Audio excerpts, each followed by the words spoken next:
तो अब नया पार्ट एक्सरसाइज 3.2 का part number 4 and question number 1. What is part? It is 0.2x plus 0.3y is equal to 1.3. दूसरा है 0.4x plus 0.5y is equal to 2.3. अब ये linear equation in two variable है. एक ही चीज का फर्क है यहाँ पे जो कोएफिशिएंट्स है ना वो डेसिमल में है. जैसे a1 का वैल्यू यहाँ पे 0.2 है, b1 का वैल्यू 0.3 है, c1 का वैल्यू 1.3 है. सिमिलरली दूसरे इक्वेशन में भी ऐसा ही है. तो इसका नाम रखेंगे इक्वेशन फर्स्ट और इसका नाम रखेंगे इक्वेशन सेकेंड. अब हम इनको सॉल्व करेंगे by using the substitution method. Substitution method again मैं रिपीट करूंगा. क्या होता है सब्स्टिट्यूशन मेथड? एक इक्वेशन से वैल्यू ऑफ x या वैल्यू ऑफ y निकालना और फिर दूसरे में डालना. चलो कौन सा इक्वेशन लेंगे? फ्रॉम. अच्छा ये जरूरी है इक्वेशन फर्स्ट ही लेना? क्या सेकंड नहीं ले सकते? बिल्कुल सेकंड भी ले सकते हैं, फर्स्ट भी ले सकते हैं, लेकिन आमतौर पे मैं फर्स्ट ही लेता हूं ना ताकि एक तरतीब रहे. आपको याद भी रहे कि फर्स्ट ही लेते जा रहा. जरूरी भी नहीं है, सेकंड भी ले सकते हैं. इक्वेशन फर्स्ट क्या है? 0.2x plus 0.3y is equal to 1.3. तो ये बनेगा हमारा, और 0.2x is equal to 1.3. इसको वहां शिफ्ट करो माइनस 0.3y.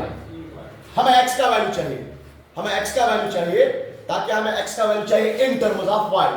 तो वो क्या बनेगा? तो ये x is equal to 1.3 minus 0.3y divide by ये जो मल्टीप्लाई चीज है ना, मल्टीप्लाई, इसको डिवाइड करो. तो ये हमने क्या वैल्यू निकाला? बोलो. ये हमने निकाला value of x in terms of, ये हमने वैल्यू ऑफ x निकाला इन टर्म्स ऑफ. अब वैल्यू ऑफ y भी निकाल सकते हो इन टर्म्स ऑफ, अब वैल्यू ऑफ y भी निकाल सकते हो इन टर्म्स ऑफ x. तो क्या बनेगा यहां से? ये जो हमने निकाला ना इसको कहां डालेंगे? Use in equation second. First से निकाला सेकंड में डालो. तो क्या बन गया सेकंड? 0.4 इनटू x का वैल्यू है ना प्रेजेंट, तो x का वैल्यू क्या है? 1.3 minus 0.3y divide by 0.2 plus क्या है? 0.5y इज इक्वल टू क्या है? 2.3 इज इक्वल टू 2. अब यहाँ पे 0.4 डिवाइड बाय 0.2.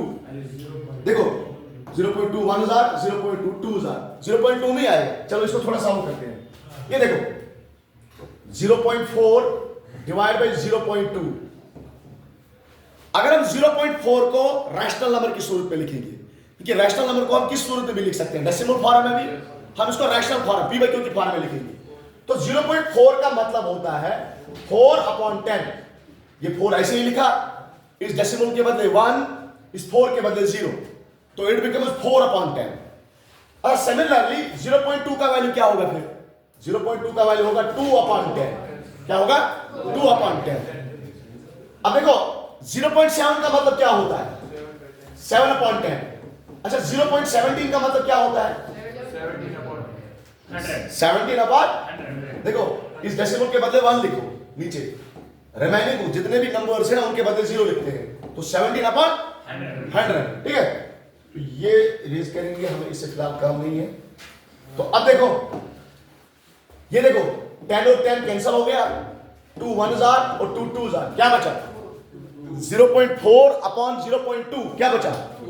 0.4/0.2 क्या बचा? 2. तो वही 2 तो मैंने लिखा है. अब इस 2 को मल्टीप्लाई करो. 2 इंटू 1.3 2.6, 2 इंटू 0.3 माइनस 0.6y. 2 को इसके साथ मल्टीप्लाई किया और प्लस पहले से ही क्या है? 0.5y इज इक्वल टू क्या है? 2.3. अब ये बचा, यहां पे देखो 0.5y माइनस 0.6y, तो ये बचेगा माइनस 0. सॉरी अभी भी आधा चलो. ये देखो ये minus 0.5y minus 0.5y minus 0.6y, ये बनेगा minus 0.1y is equal to 2.3. Constant को वहां ले लो, माइनस 2.6. अब चेक करो ये क्या बनेगा?